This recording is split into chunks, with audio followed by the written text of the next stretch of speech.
ایران اور اسرائیل کی جنگ، ایک طرف ایران کا غصہ آسمان کو چھو رہا ہے، دوسری طرف اسرائیل اپنے جدید ترین ہتھیاروں کے ساتھ جنگ پر آمادہ ہے۔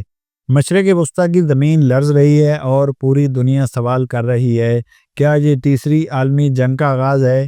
آج کی ویڈیو میں ہم آپ کو بتائیں گے اسرائیل اور ایران کی اصل دشمنی کیا ہے، پاکستان، امریکہ اور عرب دنیا کا اس میں کردار کیا ہے، یہ جنگ کون جیت رہا ہے اور کون ہار رہا ہے، اور آخر میں کیا دنیا ایٹمی جنگ کے دہانے پر کھڑی ہے؟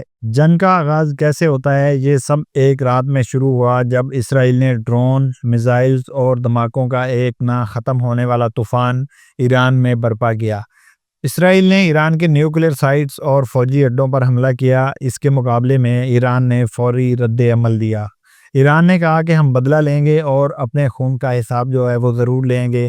ایران نے جواب میں میزائل داغے جس سے اسرائیلی فوجی اڈے تباہ ہوئے، لیکن اسرائیل کا کہنا ہے کہ ہم نے سب کچھ روک لیا، آئرن ڈوم نے ہمیں بچا لیا۔ لیکن بات یہ ہے کہ سچ کیا ہے؟ ایران اور اسرائیل کی پرانی دشمنی، یہ دشمنی آج کی دشمنی نہیں بلکہ دہائیوں پرانی ایک کہانی ہے۔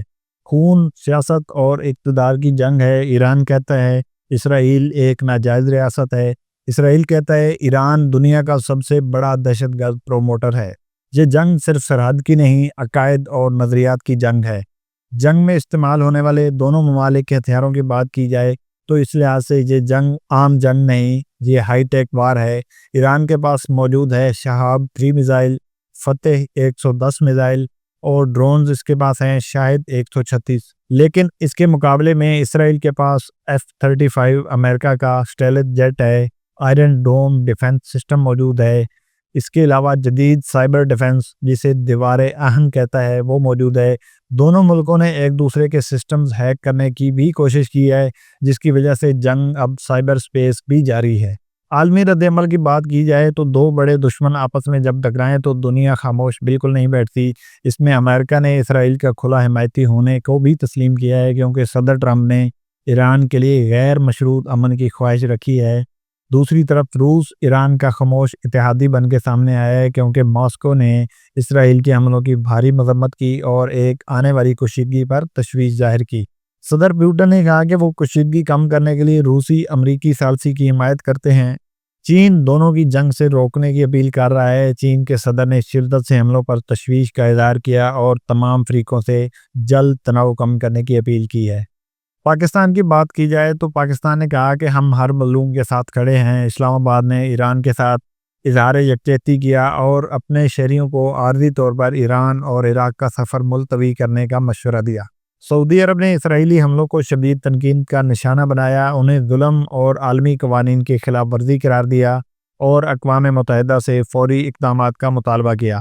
متحدہ عرب امارات نے فوری ضبط نفس اور ذمہ دارانہ رویے سے جنگ کے پھیلاؤ پر شدید تشویش ظاہر کی اور سب سے پہلے سفارتی حل تجویز کیا۔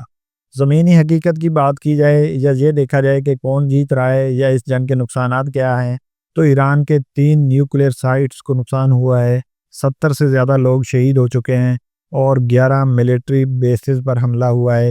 اسرائیل کے نقصانات کی بات کی جائے تو فوجی اڈے اسرائیل کے متاثر ہوئے ہیں، کئی لوگ زخمی ہوئے ہیں اور کئی لوگ مارے بھی گئے ہیں۔ شمالی اسرائیل میں خوف و ہراس پھیلا ہوا ہے، لیکن جنگ میں صرف جسم نہیں حوصلے بھی ٹوٹتے ہیں، کیونکہ دونوں طرف عوام پریشان ہے اور معیشتیں بھی اپ ڈاؤن ہو رہے ہیں۔ اب سوال یہ ہے کہ جنگ کا ممکنہ انجام کیا ہوگا اور یہ جنگ کب رکے گی؟ کیا ایران اسرائیل پر بڑا حملہ کرے گا اور کیا اسرائیل ایران کی نیوکلیئر تنصیبات کو مکمل تباہ کرے گا؟ یہ اہم سوال ہے۔ یا امریکہ براہ راست میدان میں آئے گا؟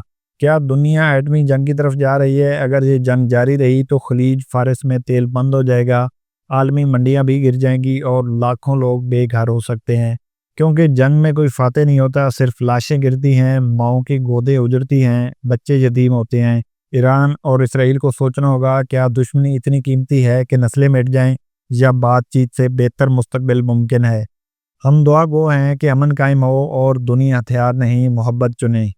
آپ کے خیال میں اس جنگ کا انجام کیا ہونا چاہیے؟ کامنٹ سیکشن میں اپنے رائے کا اظہار ضرور کیجیے۔ ویڈیو کو لائک کریں اور شیئر کریں تاکہ آنے والی سبھی ویڈیوز کی اپڈیٹس آپ تک بر وقت پہنچتی رہیں۔ آپ کے وقت کا شکریہ۔ اللہ حافظ۔